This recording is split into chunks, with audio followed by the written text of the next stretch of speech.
یو لوی عالم تیر شوی دی ابن جریر طبري په هندوستان کې دی په خپل تاریخ کې لیکي وایي زه په یو کلي کې دیره وایي ما علم زده کاو وایي په دې میاشت کې راسره خرچه خلاصه شو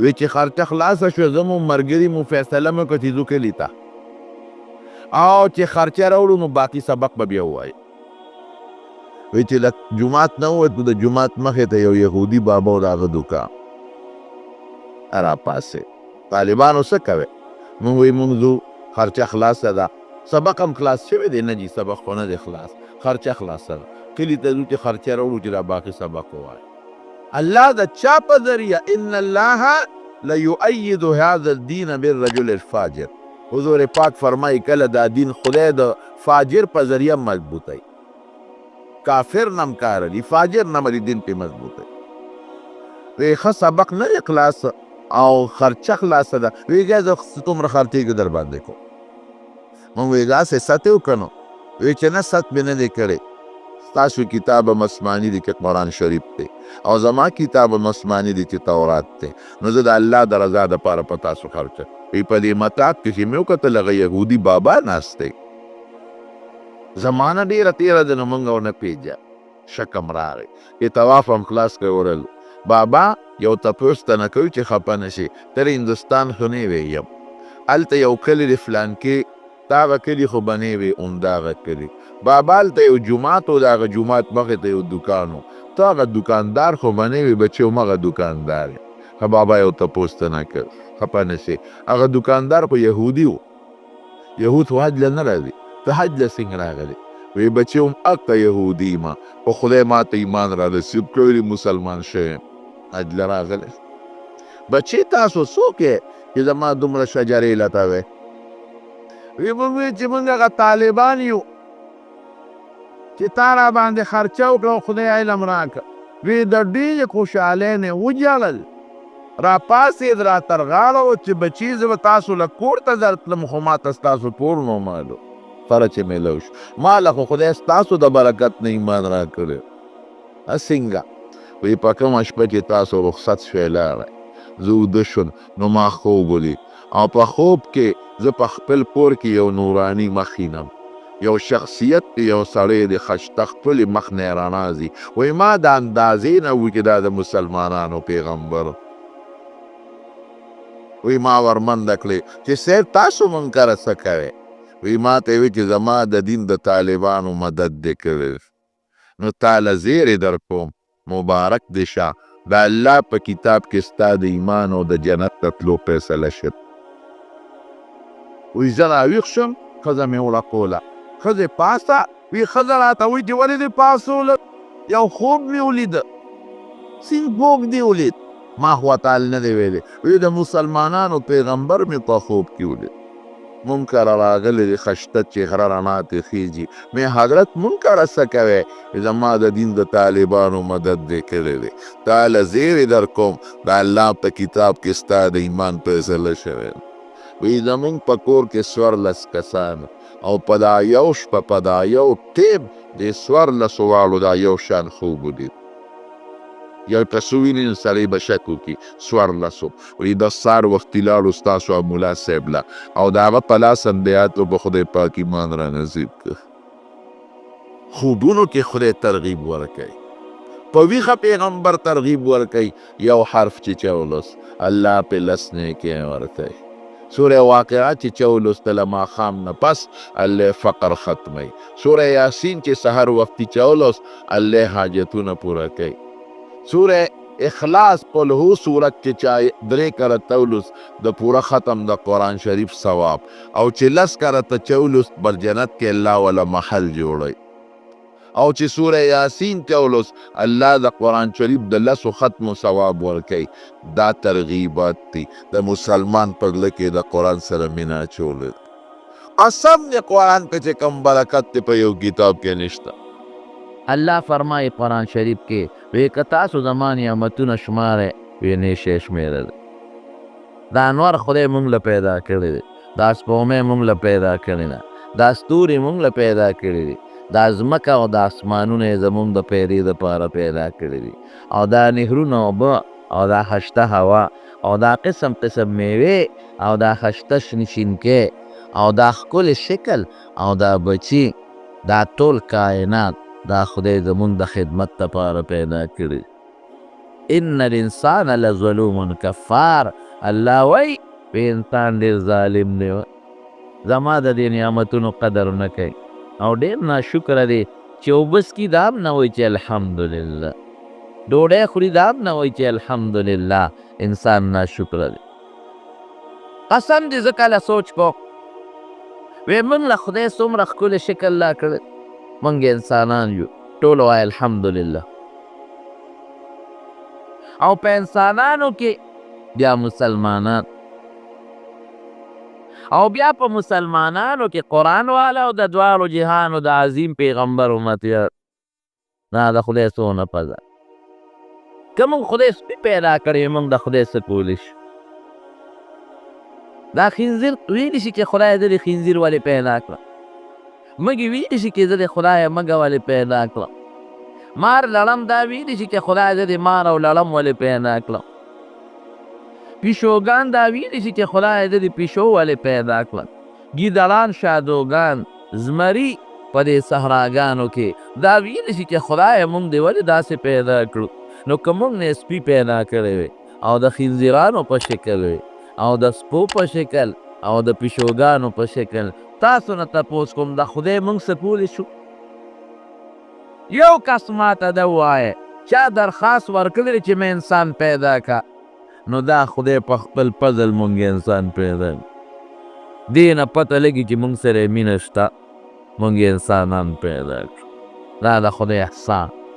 او انسانانو کې بیا روغ صحت، خشته ښکلې سترګې، پوزه او غوږونه او مخ په څلوربولي نه ګرځو، ځان پټولی شو، جامه خدای را کړې ده، یخنۍ ګرمۍ نه ځان ساتلی شو. ورشئ وګورئ مخلوق. مخکې ورځو کې کور نه راووتم، یو هلک په لار ولاړ په سړک او لیونی و غریب. قسم دی دا سویټر پې چا اچولی و یا به یې اغوستی و، یو لستوڼی په سویټر کې و او دا نیمه خېټه یې ښکارېده او غړي پرتېده. لیونی په دماغ خدای جوړ پیدا کړي و، ځان په کمیس کې سویټر او په جامه کې پټولی شو او خپل او دسمات خپل ځای ته رسولی شو. وایې دا د خدای فضل دی که نه دی؟ وی فضل. بیا مسلمانان خدای پیدا دا هم د خدای فضل. که موږ یې کله سوچ کو بیا شکر دی خدای خلک وي پاکستان داسې او داسې، شکر دی چې پاکستان کې پیدا د مسلمان مور او پلار ما که په امریکا کې پیدا نو موږ به عیسی علیه السلام ته خدای وي، که جاپان کې پیدا وي موږ به ګوتم بدھ ته سجدې لګول، او که په روس او په چین کې پیدا وي نو موږ به خدای نه منه، او که دې نږدې هندوستان کې پیدا وي نو ممکن ده چې موږ بوتانو ته رام رام کول او سجدې م کول. کله سوچ کې لاړ شم ویم شکر دی خدایه چې په روس او چین کې نه یو پیدا، شکلونه به م خشته و، ازادي به وه، خو د پلیتې زناکارې ښځې نه به پیدا و. د پلار پته به م نه لګېده چې پلار م څوک دی. که امریکا کې پیدا وي نو د ډمې او د زناکارې د هغې خلکو د هغې ښځو خو پته نه لګي چې خاوند یې څوک دی او بکې د چا نه پیدا دی، نو د هغې پلیتې مور پی به م څکلي. او که جاپان کې پیدا وي نو قسم دی نه به م د پلار پته لګېده او نه د ماما او نه د تره. استرالیا او دغې ملکونو کې وګوره او د هغې بیلما ده چې خدای نه مني د هغې پلیتو ښځو پی به م څکلي و، هغې به لوی کړي و. دا د خدای فضل دی په مسلمانه معاشره کې د مسلمان پلار او مسلمان مور نه خدای پیدا کړي.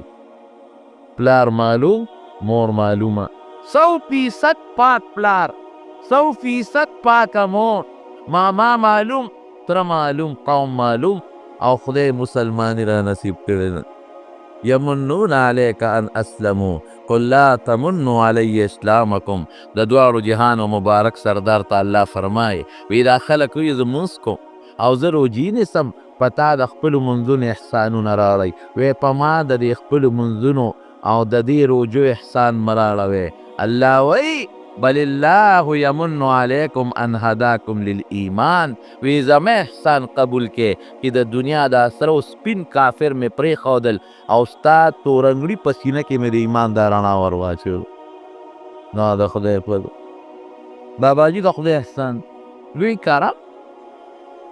دومره احسان کې الله وکړه یو سړی کې ستا یو 10 روپۍ ورکړي ستا په پورې د هغه ډنډي سړک د سر نه، نو څونه قدر به یې کوې ځکه زما کره یې ورکړو.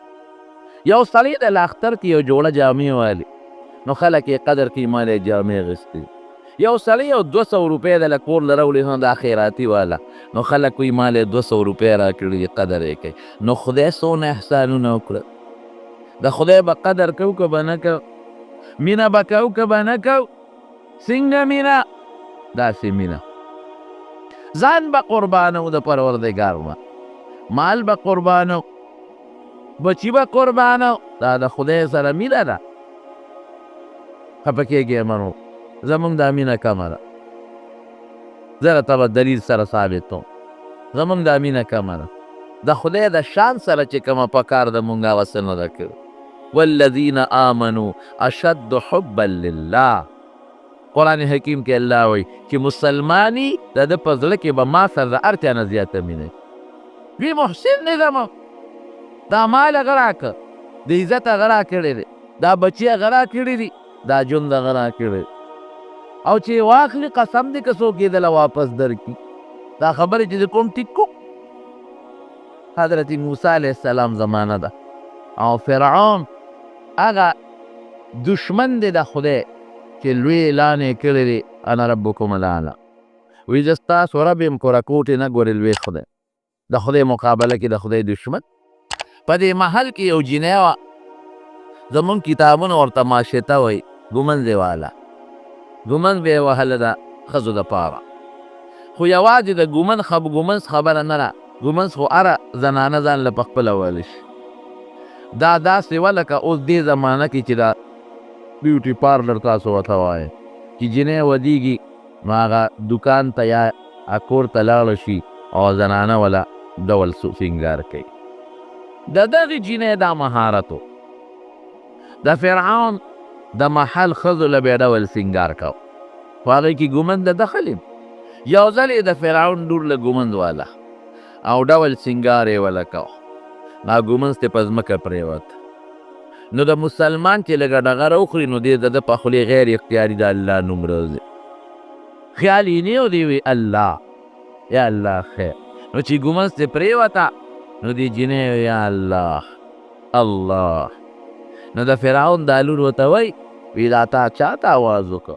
وی دا ما خپل رب ته وکړه. وی ستا رب څوک دی؟ زما بابا ته یې آواز وکړه؟ وی نه زما رب بل یو ذات دی. وی څوک دی؟ وی هغه ذات دی چې ستا بابا پیدا کړی او دا ځمکه او دا کائنات غرونه او اسمانونه پیدا کړي دي. جینۍ لاره پلار ته یې وایي وی بابا هغه زمونږ هغه خدمتګاره وینده چې مونږ له ګومنځ وایي او ډول سینګار کوي هغو تا نه مني ستا نه بغیر بل خدای مني. فرعون پوه شو. فورا یې حکم وکړه پولیس ته چې دا ما ته راولئ. ګرفتار یې کړه او فرعون ته یې پیش کړه. هغه پوه شو چې دا د موسی علیه السلام تعلیمات او زما د محل ته را دننه شوي دي. تپوس یې ترې وکړه ستا څه سوچ چې زما متعلق؟ زه خدای یم؟ وی نه. دا چې ډوډۍ در کوم، دا جامې چې در کوم، دا تنخواه چې در کوم، دا محل کې کوټه چې مې در کړې او دا میوې چې در کوم، زه خدای نه یم؟ وی نه. وی څوک دی خدای؟ وی چې دا تا له ډوډۍ در کوي او تی پیدا کړې او ستا پلار یې پیدا کړی او ستا نیکې پیدا کړی او دا کائنات یې پیدا کړي. وی ستا به څه ګڼي داسې سزا به درکړم چې په مخ د ځمکه به مې داسې سزا چاله هم نه ورکړې. داسې سزا سمه شه. ګوره کې ایمان زړه ته یو ځل ننوځي که نه هغه بیا نوځي. دا زمونږ دا بعضې خلک چې دا د 10 روپو دپاره ایمان پرېږدي. څوک قادیانې کېږي او څوک عیسایي کېږي او د انجیوز بنجیوز دا بعضې غلط راځي او پیسې پرې تقسیموي. د دې زړه کې دننه ایمان نه. دوه قسمه رنګ دی. یو د کاڼي خپل رنګ دی هغه که څومره مږي نو دا رنګ به پکې نور هم خشته کېږي. داسې ده که نه دي؟ یو چې په برش دې بار رنګ ورکړي، هغې لکه د معمولي ټوکله ورکړه خو به دې لاړ شي. نو د بعضې خلکو ایمان داسې لکه د برش رنګ، او د بعضې خلکو ایمان داسې لکه د ماربل او د کاڼي خپل رنګ. څومره چې ریګمالکۍ نور هم تازه کېږي. نو خدای دې زمونږ ایمان مضبوط د زړه رنګ وګرځی. وی داسې سزا به درکړم چې په مخ د ځمکه به تا اورېدلې م ني. اجینۍ ورته څه وایي؟ وی فقض ما انت قاض، چې څه دې خوښی کوه. زمونږ پښتانه وایي وی توره دې تیره او لاس دې خلاص، څه چې دې خوښی کوه. انما تقضي هذه الحیات الدنیا، د دنیا ژوند به مې ختم کړي که نه. اخرت خدای رانه نشي غشتی. دنیا کې به سزا راکړي که نه، اخرت د اختیار کې نشته. او چې راکړي یو 2 منټه تکلیف وي تېر به شي چې څه دې خوښی کوه. فرعون ډر ویست. وی دا جینۍ راولې او د دې په لاسونو او پښپو میخونه ټک وهی، او یې ځان دی په سولی کې، او د ټوله دنیا اعلان وکړي چې خلک تماشې له راشي، چې خلکو ته پته ولګي چې د فرعون خدایي څوک نه مني. سره دا سزا به جینۍ راوسته غریب، او جامې یې ترې وایستې بربنډی کړه، جامې یې ترې په ډک دربار کې وایستې. لوی ازمایش دی. او بیا یې په ځمکه سملوله او محل ته یې وله مخ کړې. وی ګوره دا محل تو ته پکې کوله وګرځېدې، او زمونږ د ښه زړونو سر کې به دې او په مخ به دې سرخي شوټی دي مګله، او ډېر لوی قدر عزت پر دې نوکرانو کو. ظالمې ما خدای ومنه، یعنې دا هر څه د نه پاتې دي، نه منم. وی ښه میخونه وله په لاسونو او پښپو او په سینه ټک وهی.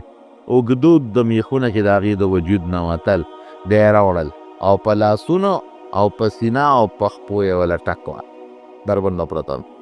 وی اوس دې څه خیال دی؟ وی حقه خیال مې د رب مې شته. وی ودرېږه یو بل چل د سره کوم. د دې جینۍ یو ماشوم بچی و. وی ورشه هغه بچی ونه راغلی، د پیو رودونکي بچی. وی اوله په دې سینه د پاسه سملوی او په چاړې د دې مخ کې حلال کې.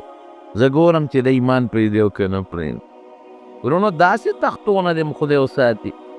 په موږ معمولي تکلیف راشي نو مونځ پرېږدو، معمولي غوندې تکلیف راشي نو بیا د خدای نه ګیلې شروع کړو. دې ته نه ګورو چې د الله مونږ سره څونه ښېګړې کړي دی او کوي را سره، او دا څونه ښکلی ژوند یې را کړی دی، او دا ښکلی ایمان یې را کړی دی، او ښکلی شکر. ماشوم یې راوست په سینه یې وله سملو، او د مور هغه سینه یې وله خوله کې ورکړه. اخو ماشوم دی، په دې څه پوهېږي چې زما مور نن په کم حالت کې ده. په هغې حالت کې د مور هغه پی خوري لګیا دی، او د مور نه یې وینې بیږي. وروڼو چې دې وخت کې به د دې مور په زړه څه تېرېدل. بچې پی خوري، نه دی خبر چې زما مور په څه حالت کې ده. مور باندې مې لاسونو باندې میخونه ټکوالي شوي دي. هلک یا دې پی خوري، چاړې را واخېستو د پاسه یې پی لال کړه، چې د هغه ماشوم هغه وینې د هغه جینۍ په سپېمو سترګو خوله کې ورغلې. دواړه شهیدان شومړه شو. فرعون راغی برید ته وایي چې کور ته راغی، بیبي ته وایي آسیې نوم و. آسیې وی څنګه مې کړه چې زما خدایي نه منوله، مرګ زما په لاس کې دی. سا مې ته وایسته که نه؟ رب زیم وجل زه کوم، سا مې ته وایسته که نه؟ بیبي آسیې ورته څه وایي؟ وی ظالمه خدای دې تباه که، الله به درنه تپوس کوي. د ظلم د پاسه ظلم دی وکړه.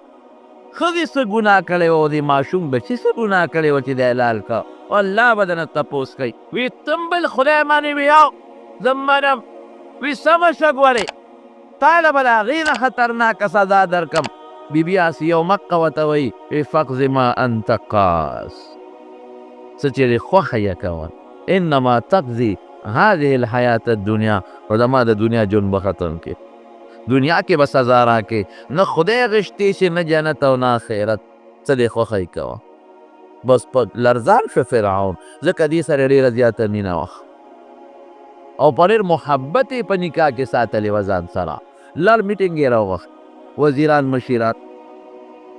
دې کور کې راته غم جوړ دی، زما ښځه زما خدایي نه مني. بعضې ورته وي صاحب لږ صبر وکړه، دبه وبې کړو. څوک یې جیل کې به واچو ټیک به شي، او څوک یې نصیحت په ورته وکړو، څوک یې جي مونږ ته پرېږده مونږ به ورته نصیحت وکړو، او بعضې کسان وی صیب داسې کار دی چې دله صبروه ښځې ډېرې که نن دې دا بیبي پرېښوده دا خپله ښځه سبا انقلاب راځي بل هم انکار کوي بل بم کوي د موسی علیه السلام قصه د طریق المحل کې موجودېږي خو لږ صبر کو دا ښځه مړه کړه فیصلې وکړو بیبي آسیې ته ویې ښځه وی وجنم دی دا محل د نه پاتې دا باغونه در نه پاتې دي دا غلامان وین هر څه در نه پاتې دي دا هېڅ عشرت هر څه در نه پاتې دي کمبخت دې څه کې ځان راباندې وجنې او ورته همغه وي بس تا خدای نه منم ته مخلوق خالق بل ذات دی هغه الله کې ته پیدا کړی مرګ ستا اختیار کې نیسته تا پلار چا وجلی تا وجلی ستا نیکه تا وجلی تا به څوک وجني وی الله شته ظالمه تا ته هم نصیحت کوم د دې خپلې عقیدې نه توبه وباسه اډر یې وکړه هغه د فرعون ښځه چې ویښته نو لیدلې چې د کمیس پلو نو لیدلې چې په لاره به تله ډولۍ کې به تله فوج به ته یو خوا بل خو پولیس به ته مخکې وروستو خلکو به نظر بل خوا واړو چې زموږ سترګې پرې ونه لګي او نوکران په سوونو زرګونو غلامان وینځي یو خوا بل خوا به ورسره منډې والې هغه د عزت ښځه وی کمیس او پرتوب ته وباسې او د دې ویښتو کمسو نه یې ونیسې او پړ مخې یې دې محل ته راکاږې چې راښکه فرعون اډر وکړي د دې چې څومره غلامانو مخامخ ورته دروي څومره د دې جامې دي اعلی سره سپین دا ورته مخامخ کې دی او دې محل کې په دې میدان باندې وغورځوي چې په زړه ارمان یې او سزا به څنګه ورکوم قصاب راولې سرمن به ته وباسي لکه سیند کې د څاروي نه بنده سرمن وباسي په جمدوني به ته سرمن وباسي او دې محل ته له مخکې ای ښځې دا محل د نه پاتې ای ښځې دا غلامان وینځي درته سلوټونه کول دا در نه پاتې ای ښځې دا مخامخ باغونه در نه پاتې شو دا چمنونه در نه پاتې شو دا سره او سپین جوړې جامې در نه پاتې دي او سرمن د نه وباسم په دې قصاب په جون او په دې سر غوښه درته مرچکې اچوم پرېږدم دې نه خپله عقیده دې پرېږدم هسه وایي چې شروع یې پرې وکړه دا سرمن ته یې وباسي نو هغې الله ته چغې کړې قرآن شریف کې الله فرمایي رب ابن لی عندک بیتا فی الجنه یا الله دا محل همانه پاتې دی خدایا د خپل ځان سره خوا کې په جنت کې یو محل راک رب ابن لی عندک بیتا فی الجنه دا طالبان ټوپیږي عندک مخکې کړي دی مقدم خدای ستا سره نږدې ستا د عرش په خوا کې الله په جنت کې یو محل راک ونجني من فرعون وعمله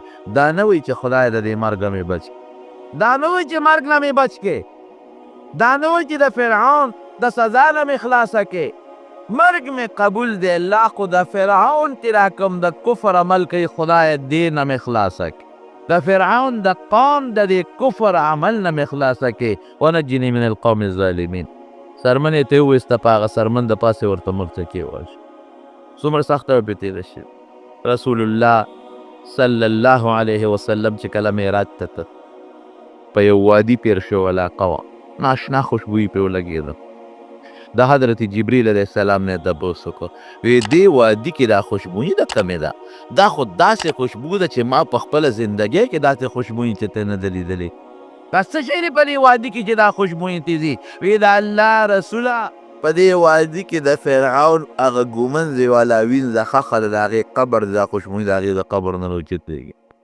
الله یې خواغېشته فرعون دربار یې وانغېشت الله یې واغېشته الله سره یې مینه وکړه د فرعون مال سامان متا سره مینه ونه کړه بچی هم قربان او ځان هم قربان نو الله غیرتی دی رسول الله مبارک فرمایي انا غیر منکم والله اغیر مني وی زه ستاسو نه غیرتی او الله زما نه غیرتی دی خدای پاک د چا مینه مفته نه بوځي تورې ما سره مینه کې او ما نه دې ځان قربانې نو که زه داسې نه کوم نو زه بې غیرتی بیا د تا سره مینه نه کوم زه بې غیرتی داسې ده که نه ده الله خو ډېر لوی د غیرت ذات دی خو د الله سره مینه کې الله دې تا سره مینه نه کې ته په الله ځان قربانې الله به دا ټول مخلوق در نه قربان نه کړي ته دې د الله دپاره تکلیف تېری الله به در سره مینه ونه کړي وی دا د هغه وینځې د قبر خوشبو ده او بیبي آسیه به کوم ځای وي بیبي آسیله د فرعون خو دې پاتې شو د دواړو جهانو سردار مبارک سره د قیامت د دواړو جهانو مبارک سردار سره په جنت کې د هغه بیبي به د حضور پاک. فرعون خو که رسول الله مبارک سره فرعون محلو خو یو کال دو قصبت ساوته کنه څونه جون دی او فرعون څه شو او حامان څه شو او نمرود څه شو نو خلک څه شو. یو ځل بیبي فاطمه او بیبي عایشه دا دواړه یو بل سره په ګپ شپ او خوش طبیعتي کول. بیبي فاطمه ورته وایي بیبي عایشې ته. بیبي فاطمه د حضور پاک لور وکشه او بیبي عایشه کشره بیبي ده. نو بیبي فاطمه بیبي عایشې ته وایي عایشې ته د ما مورې ګورې ښه میاره مور یو او ته د حضور پاک کشره بیبي و تا سره ډېره زیاته مینه وه او ته د حضرت ابوبکر صدیق لورې تا پلار یې ډېر زیات خوښ او ستا په کوټه کې د دواړو جهانو مبارک سردار دفن دی او ستا په غیب کې دې ساختلی زما د بابا نه ستا غیب کې ساختلی او تا سره ډېر محبت او دی ویلي چې عایشه په جنت کې ما سره زما د پلار تا سره ډېره مینه وه د حضور پاک. وګورې عایشې زم د چا لور یم ښه زم د حضور پاک د وینې ټوټه یم د غوښې ټوټه یم په ما کې هم د حضور پاک وینه چلیږي.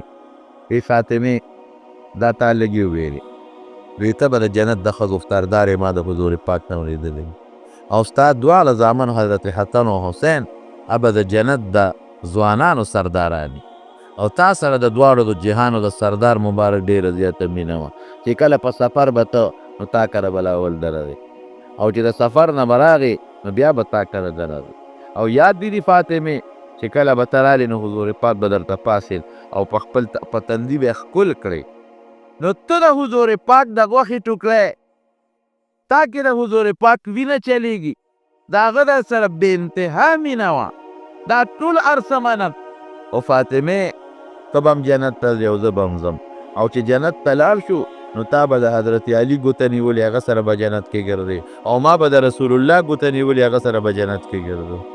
هره بیبي به د خپل خاوند سره جنت کې مرګي. نو بیبي آسیې دنیا قربان کړه ژوند یې قربان کړه سخت آزمایش یې په ځان تېر که برداشت یې که خو د چا ګوته په جنت کې ورنصیبه شوه د دوو جهانو د مبارک سردار. یو سترګه چې د انسان خرابه شي یو سترګه څونه کوشش کوي چې اوس لکونه روپۍ به ورکم خو چې زما دا سترګې یو لون نه تپوس وکړه او وایي چې لکونه روپۍ دي دا کور به هم خرڅ کم دا هر څه به خرڅ کم خو که چېرته زما دا دواړه سترګې ما د یو لون نه تپوس وکړه مې ستا په زړه څه ارمان شته پړې د څه ارمان دی ما ته یو چې مې په زړه ارمان دی ډوډۍ خدای راکوي جامه خدای راکوي بچی مې شته زامن خدای راکړي دي ښځه خدای راکړې ده خو په زړه مې یو ارمان دی چې دا شین رنګ به څنګه وي او دا سور رنګ به څنګه وي